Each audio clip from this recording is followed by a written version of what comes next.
Hello students, आज हम लोग कबीर के पद की व्याख्या पढ़ेंगे जो बीए भाग 3 के सिलेबस में संकलित है। कबीर दास के बारे में जैसा कि हम जानते हैं कि कबीर निर्गुण निराकार ब्रह्म के उपासक थे। आत्मा परमात्मा के माध्यम से वे अपनी भक्ति के बारे में बात करते हैं, अपने ईश के प्रति समर्पण के बारे में बात करते हैं, अपने परमात्मा के प्रति समर्पण के बारे में बात करते हैं। कबीर यहाँ रहस्यवाद के माध्यम से अपने परमात्मा को स्वयं को कैसे वो अर्पित कर रहे हैं, कैसे वो अपने ईश्वर के चरणों में खुद को समर्पित कर रहे हैं, इसी रहस्यवाद का चित्रण यहाँ पर हुआ है। कबीर के बारे में एक बात और बताना चाहूँगा कि कबीर जो है वाचिक परंपरा के कवियों में से रहे हैं। वाचिक परंपरा अर्थात कि कबीर ने अपने से कहीं खुद स्वयं कुछ नहीं लिखा। जो भी हम कबीर के बारे में जान रहे हैं, जो भी कबीर के बारे में पढ़ रहे हैं, वो कबीर के शिष्यों, कबीर के साथ रहने वाले लोगों ने कबीर की वाणी के संकलन का कार्य किया और हमारे समक्ष वो आज पद के रूप में, दोहों के रूप में, साखी शबद रबैनी के रूप में प्रस्तुत है। आइए हम यहाँ पे देखते हैं कबीर के इस पद को। दुल्हन गावहु मंगल चार, हम घर आए हो राजा राम भरतार। तन रत करी मैं मन रत करी हूँ, पंच तत्व बाराती। राम देव मोरे पाहुन आए, मैं जोवन मनमाती। शरीर सरोवर बेदी करी हूँ, ब्रह्म वेद उचार। राम देव संग भावर लई हूँ, धनि धनि भाग हमार। सुर 33 कैतकी आए, मुनिवर सहस 88। कहे कबीर हम ब्याह चले हैं, पुरुष एक अविनाशी। यहाँ कबीर जीवात्मा और परमात्मा के मिलन की बात कर रहे हैं। कबीर स्वयं जो जीवात्मा है, यहाँ पर स्वयं को वो स्त्री रूप में अपने परमात्मा राम को, यहाँ ये ध्यान देने की आवश्यकता है कि कबीर के जो राम है, कबीर के जो परमात्मा है, जिस राम की कबीर उपासना कर रहे हैं, वे सदा सर्वदा तुलसी के राम से भिन्न हैं। वे निर्गुण निराकार हैं। जहां तुलसी के राम दशरथ के पुत्र हैं, वहां कबीर के राम निर्गुण निराकार है। निर्गुण का अर्थ यहाँ पे समझ लेने की जरूरत है कि निर्गुण और सगुण पे 2 मिनट के लिए मैं प्रकाश डालना चाहूँगा कि निर्गुण क्या है और सगुण क्या है। जो भी प्राणी जगत पे है, जो भी मनुष्य मात्र इस जगत पर है, जगत में है, उसके अंदर 3 गुण पाए जाते हैं, सत, रज और तम।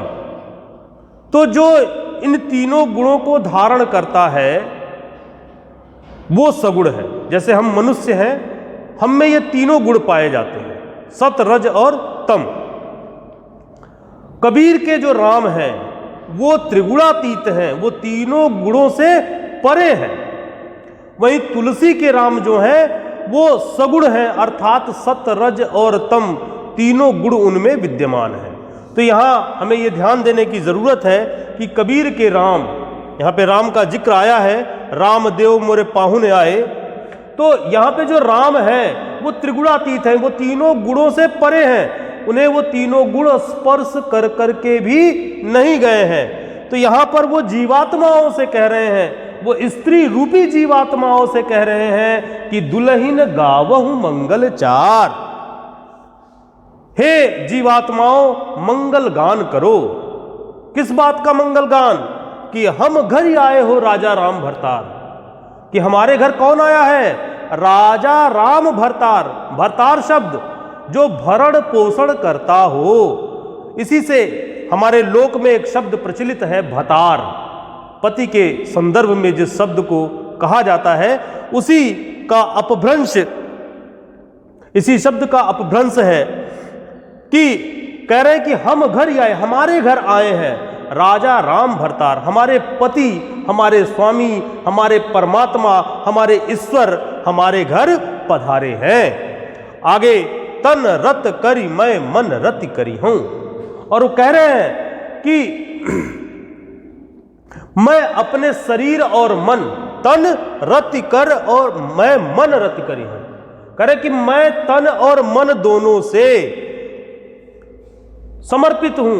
और क्या कह रहे हैं कि पंच तत्व बाराती, और कह रहे हैं कि मैं उनके प्रेम में पगने के साथ साथ पांचों तत्व क्षिति जल पावक गगन समीरा। पांचों तत्व कौन कौन से हैं? क्षिति जल पावक गगन समीरा, ये सारे के सारे पांच तत्व जिनसे हमारे शरीर का निर्माण हुआ है, ये सारे के सारे इस आत्मा और परमात्मा के मिलन में बाराती स्वरूप सम्मिलित हुए हैं। चूंकि हमारा शरीर इन्हीं पांच तत्वों से बना हुआ है, तो कबीर कहते हैं कि ये पांचों के पांचों तत्व हमारे परमात्मा, हमारे राम से मिलन में, जब हमारी आत्मा परमात्मा से मिल रही होगी, राम से मिल रही होगी, तो ये पांच के पांचों तत्व बाराती सरीखे सम्मिलित होंगे। और रामदेव मोरे पाहुने आए, मैं जो वन मन माती। और कह रहे हैं कि रामदेव अर्थात हमारे परमात्मा, हमारे निर्गुण निराकार ईश्वर श्री राम पाहुन स्वरूप, पाहुन दामाद को कहते हैं। जब कोई ससुराल में जाता है, जब कोई लड़का अपने ससुराल में जाता है तो उसे पाहुन कहा जाता है। तो कबीर स्वयं को जीवात्मा बता रहे हैं, स्त्री बता रहे हैं, और राम उनके घर आए हैं, अर्थात राम अपने ससुराल में गए हैं, अर्थात राम निर्गुण निराकार राम अपने भक्त के घर पहुंचे हैं जो स्वयं स्त्री रूपा है। और तब वो कह रहे हैं कि रामदेव मोरे पाहुने आए, कि स्वयं मेरे निराकार ब्रह्म मेरे घर पधारे हैं, और मैं जोवन मनमाती, और मैं भक्ति के यौवन में डूबी हुई मदमस्त हुई हूं। कबीर यहां कह रहे हैं कि मैं भक्ति रूपी यौवन में डूबी हुई मदमस्त हुई हूं। आगे कह रहे हैं कि शरीर सरोवर बेदी करिहूं ब्रह्म वेद उचार। और कह रहे हैं कि शरीर रूपी सरोवर के किनारे में बेदी तैयार कराऊंगी, और जहां स्वयं शरीर रूपी जो सरोवर है, ये शरीर, कबीर कह रहे हैं कि ये जो शरीर ईश्वर का दिया हुआ है ये सरोवर रूपी है, और इसकी क्या करूंगी, मैं बेदी बनवाऊंगी। आप देखे होंगे कि जब विवाह होता है तो बेदी में अग्निकुंड, बेदी, और वहां पे अग्निकुंड सजता है और वहां पे मंत्र पढ़े जाते हैं।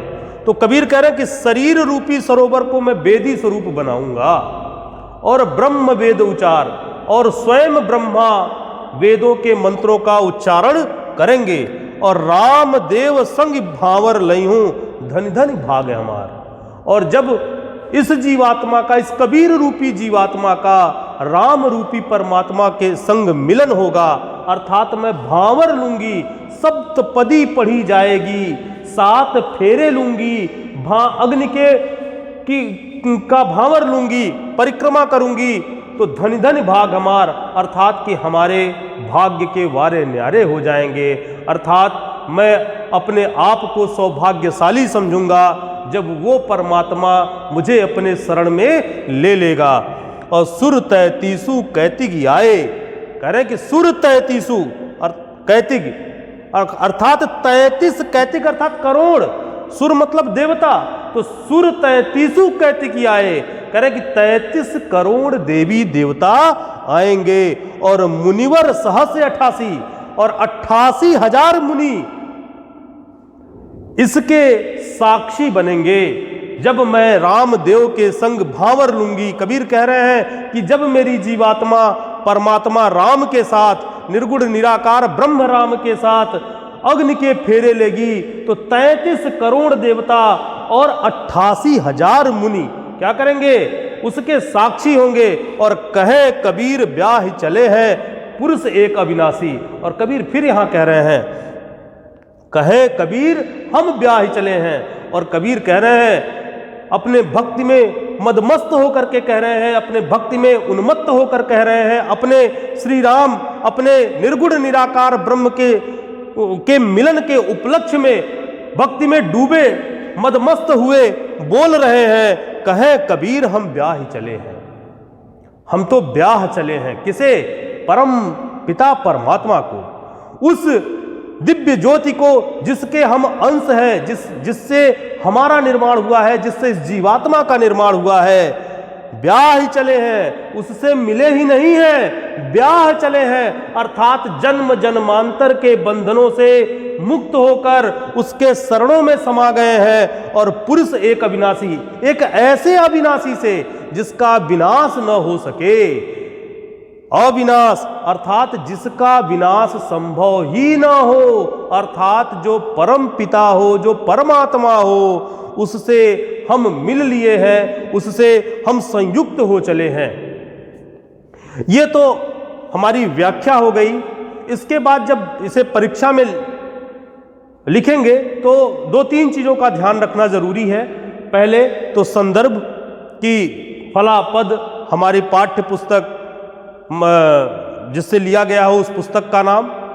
प्रसंग में आप यहां बताएंगे कि कबीरदास अपने निर्गुण निराकार ब्रह्म से मिलन की बात कर रहे हैं। माधुर्य भाव की भक्ति यहां पे झलक रही है, यहां पर रहस्यवाद झलक रहा है। उसके उपरांत व्याख्या आ जाएगी, तो जो मैंने व्याख्या बताई है वो व्याख्या आप लिख दीजिएगा। इसके बाद 2 और विशेष बिंदु होते हैं जिन पर एग्जामिनर नंबर जो है वो भरपूर देता है। तो वो जो 2 विशेष बिंदु है, पहला है विशेष और दूसरा है भाव सामर्थ्य। तो विशेष में आप 4 चीजों को मुख्य रूप से दर्शाते हैं। पहला शब्द, रस, छंद, अलंकार और भाषा। 4 चीजों को, रस, छंद, अलंकार और भाषा। तो रस कौन सा है? तो यहां पे आपको श्रृंगार भी मिलेगा, आपको भक्ति भी मिलेगी। अलंकार कौन सा है? यहां पे रूपक अलंकार है, सांग रूपक अलंकार है। उसके बाद भाषा, आपको इसमें ब्रज के भी शब्द मिलेंगे, इसमें देशज शब्द भी मिलेंगे, इसमें अवधि के भी शब्द मिलेंगे। उसके बाद ये जो छंद है, पद, जब आपको छंद बताना होगा तो आप पद बता दीजिएगा इसे। अब अगर आपको भाव साम्य बताना है तो आप इससे संबंधित कोई भी दोहा, कोई भी कविता, कोई भी शायरी अगर आपको समझ में आती है, जैसे कबीर का ही दोहा है कि लाली देखन मैं गई, मैं भी हो गई लाल। ये जो दोहा है आप इसको भाव साम्य के तौर पर यहां पे लिख सकते हैं कि वो बता रहे हैं कि मैं ईश्वर से मिलने गया था और मैं भी ईश्वर के रंग में सराबोर हो गया। तो आप इसको भाव साम्य के रूप में बता सकते हैं। इसी के साथ मैं आपसे ये निवेदन करना चाहूंगा कि आप इस वीडियो को ज़्यादा से ज़्यादा लाइक कीजिए, शेयर कीजिए, सब्सक्राइब कीजिए, जिससे मैं आपको और बेहतर कंटेंट दे सकूं और बेहतर सामग्री उपलब्ध करा सकूं। धन्यवाद।